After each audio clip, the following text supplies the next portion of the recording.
Si toi aussi t'es passionné de musique et que tu souhaites te lancer dans l'enregistrement et la production de tes propres morceaux, tu sais probablement que le choix du matériel est crucial pour obtenir un son de qualité professionnelle. Et s'il y a bien un accessoire sur lequel tu ne peux pas faire l'impasse malheureusement lorsque tu travailles dans ton home studio, c'est le casque. Mais avec toutes les options disponibles sur le marché, comment savoir lequel choisir? Donc c'est précisément la question de cette vidéo et dans laquelle je vais essayer de répondre et de t'apporter des informations pour que tu puisses choisir à ton tour ton casque pour tes besoins. Je t'invite à regarder la vidéo jusqu'au bout car je te donnerai selon moi les 3 meilleurs casques à avoir dans ton home studio en 2023. Donc il se peut que vous ayez déjà entendu certaines personnes affirmer qu'il ne faut pas utiliser un casque pour le mixage. Certains vont même jusqu'à prétendre que c'est impossible. Cependant, en réalité, nombreux sont ceux qui l'utilisent et obtiennent des résultats remarquables. Il est primordial que vos mixages sonnent bien sur un casque de studio, tout comme n'importe quelle autre source sonore à laquelle vous pourriez avoir recours. De bons écouteurs sont capables de révéler des détails subtils que vous pourriez ne pas entendre avec des moniteurs, des enceintes de studio. Donc avec un bon casque, il est tout à fait possible de réaliser un mixage de qualité professionnelle. L'astuce consiste à vérifier régulièrement votre travail sur des moniteurs de studio, mais aussi sur des sources sonores différentes comme des écouteurs, votre téléphone ou même les haut-parleurs de votre voiture. En réalité, vous pourriez réaliser jusqu'à 90 à 95% de votre mixage, je dirais avec un casque, à condition qu'il soit adapté et que vous ayez une bonne connaissance de leur comportement en fréquence. Dans cette vidéo, je ne détaillerai pas la méthode pour mixer de la musique avec un casque. Mais toutefois, si vous êtes débutant dans le domaine du mixage et que vous souhaitez en apprendre davantage, je vous invite à vous abonner à cette chaîne car ce seront des sujets que vous retrouverez très prochainement je pense. Donc abonnez-vous, c'est gratuit. Je vais maintenant vous présenter les meilleurs casques de mixage actuellement disponibles sur le marché. Mais avant cela, il est important de comprendre les critères qui déterminent si un casque est adapté au mixage ou pas. Donc tout d'abord, il convient de noter que chaque casque possède une sonorité unique, que la qualité est généralement proportionnelle au prix. Il faut aussi savoir que la plupart des casques colorent le mix. Beaucoup donneront une petite augmentation de dB dans la gamme des fréquences inférieures pour compenser le fait que vous ne pouvez pas sentir les basses lorsque vous utilisez un casque. Donc nous avons le choix entre 3 types de casques différents: les casques ouverts à l'arrière, les casques fermés, les casques semi-ouverts. Donc en effet, les casques à dos ouvert ont une structure qui permet à l'air de circuler plus librement à l'intérieur, ce qui contribue à créer une expérience d'écoute un peu plus naturelle et aérée. Cela signifie que les fréquences sont moins susceptibles d'être étouffées et que les sons peuvent se mélanger plus librement, créant ainsi une image sonore plus précise et spacieuse. C'est pourquoi ils sont souvent préférés pour le mixage et la production musicale, où la précision et la clarté sont essentielles. Cependant, ils ont tendance à être moins isolants que les casques fermés, ce qui peut poser problème dans des environnements bruyants ou lorsque vous voulez éviter que le son ne s'échappe tout simplement. Donc maintenant, les casques fermés, ils sont utilisés à des fins de contrôle, en particulier pour le contrôle vocal par le chanteur. Le principal avantage de ce type de casque est qu'il y a moins de bruit extérieur par rapport aux casques ouverts. Dans les salles de chant, on utilise généralement des micros condensateurs ou à condensation qui sont très sensibles et captent facilement le son émis par les casques ouverts. Donc dans les salles vocales, les casques fermés sont un type de casque vraiment idéal, mais l'inconvénient est qu'en raison des réflexions internes, vous n'obtiendrez pas de fréquences précises. Donc selon certains gourous de la musique, entre guillemets, les casques fermés ne sont pas idéaux à des fins de mixage. Maintenant, les casques semi-ouverts, ils peuvent être un excellent choix si vous recherchez un casque polyvalent pour le mixage et le monitoring. Donc ils offrent une certaine isolation acoustique tout en permettant une certaine circulation de l'air, ce qui peut éviter la fatigue auditive lors de longues sessions d'écoute. Il est important de noter que la qualité sonore peut varier considérablement en fonction de la marque et du modèle.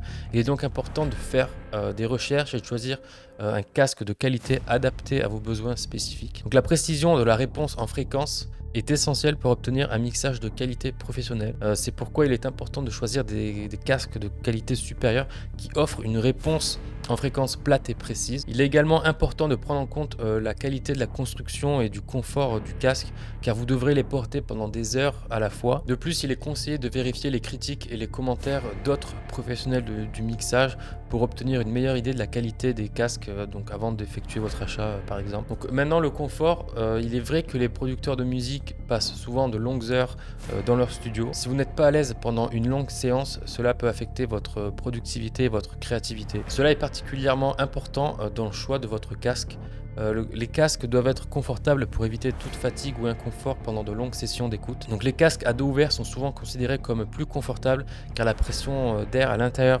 du boîtier des haut-parleurs s'échappe par l'arrière, ce qui rend le son plus confortable, similaire à l'écoute sur des enceintes. Cependant, si vous utilisez des casques fermés, il est important de faire des pauses régulières pour éviter toute fatigue auditive. Le confort est un aspect important à considérer lors du choix du casque, en particulier pour les sessions de production prolongées, je pense. Maintenant, la durabilité. Il est vrai que la durabilité est un facteur clé à prendre en compte lors de l'achat d'un équipement, surtout s'il est coûteux. Personne ne va investir son argent durement gagné dans des produits qui ne dureront pas dans le temps. Donc pour éviter cela, voici 2 conseils. Donc premièrement, choisissez une marque fiable et réputée dans le domaine de la production musicale. Les marques établies ont souvent une réputation à défendre et proposent des produits de qualité supérieure en général qui durent plus longtemps. Et deuxièmement, optez pour des casques qui ont été testés et approuvés par d'autres utilisateurs. Donc lisez des avis clients sur les sites d'achat pour par exemple avoir une idée de la durabilité des produits que vous envisagez d'acheter. Évitez d'acheter des casques qui viennent tout juste de sortir ou d'être lancés sur le marché car il n'y a pas suffisamment de retours pour garantir leur fiabilité à long terme. En résumé, pour assurer la durabilité de votre équipement, choisissez une marque réputée et optez pour des produits qui ont été testés et approuvés par d'autres utilisateurs. Donc maintenant, les connexions, il est important de considérer plusieurs facteurs pour choisir le casque qui convient le mieux à votre studio. Tout d'abord, vous devez tenir compte de la longueur du câble car cela peut affecter la mobilité et la flexibilité de votre casque. Donc pour les salles vocales, les rallonges peuvent être utilisées, mais assurez-vous que la longueur du fil est suffisante pour les opérations de votre studio. Ensuite, vous devez vérifier le type de connecteur de votre casque.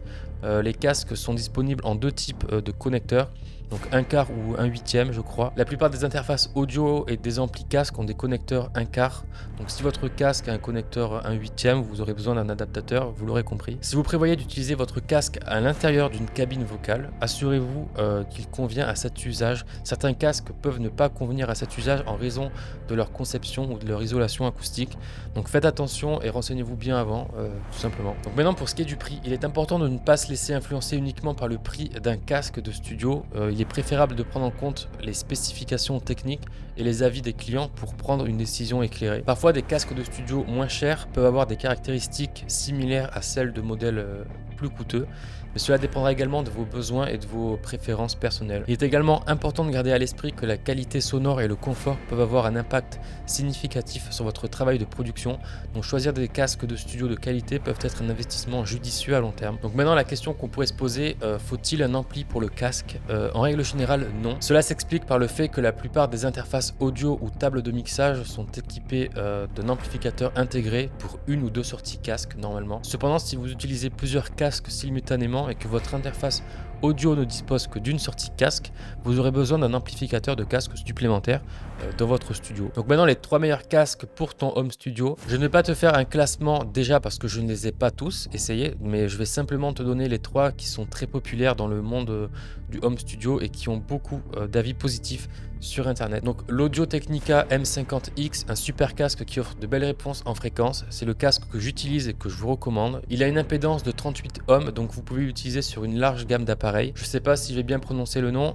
Donc le Sennheiser HD 280 Pro, je ne l'ai pas essayé mais il ressort énormément dans les classements sur internet, donc je pense qu'il vaut le coup. Et pour terminer, le AKG 701 qui m'a vraiment l'air pas mal. C'est un casque ouvert qui mérite vraiment qu'on s'y intéresse. Donc je vous laisse les liens en description si vous souhaitez en savoir un petit peu plus. Donc en conclusion, choisir un bon casque pour votre home studio est crucial pour garantir une qualité sonore optimale lors de la production de musique. Il est important de trouver un bon équilibre entre l'investissement dans un casque de qualité et l'expérience réelle de production musicale. Parce que oui, le casque va reproduire ce que vous faites sur votre ordinateur. Donc si vous faites n'importe quoi, vous aurez beau avoir un casque à 2000 €, le résultat sera nul. Donc il ne faut pas oublier que le choix du casque ne doit pas devenir une excuse pour procrastiner ou pour ne pas se lancer dans la production musicale. Le plus important est de se lancer dans la production et de profiter du processus créatif. Apprenez à bien maîtriser votre casque, écoutez plusieurs styles de musique, faites plein de tests et c'est comme ça que vous réussirez au final à avoir un bon mix. Donc si cette courte vidéo, je pense qu'elle sera courte, mais je ne sais pas exactement après le montage combien de temps ça va rendre. Si cette vidéo vous a plu, je vous invite à me laisser un like sous cette vidéo, donc ça m'aiderait énormément pour le référencement et pour me soutenir. Donc si vous avez des remarques ou qu'il y a un casque en particulier que vous aimeriez mettre en avant ou me dire tout simplement, Mettez-le dans les commentaires, je serai vraiment curieux et je vous répondrai avec plaisir. Je vous invite également à vous abonner à cette chaîne et à activer la cloche des notifications pour ne pas manquer mes prochaines vidéos. Donc je sors 2 vidéos par semaine, une le lundi, une le jeudi. Donc ce serait dommage de rater ça. Au moment où la vidéo sera sortie, j'aurai déjà commencé, mais sur mon compte Instagram, je vais commencer à mettre des publications tous les jours. Je vais également proposer du contenu sur Instagram, donc en version Reels et des TikTok. Donc si vous souhaitez aller checker tout ça, je vous laisserai tous les liens en description de cette vidéo. Donc je vous dis à jeudi pour une prochaine vidéo. C'était Lucas.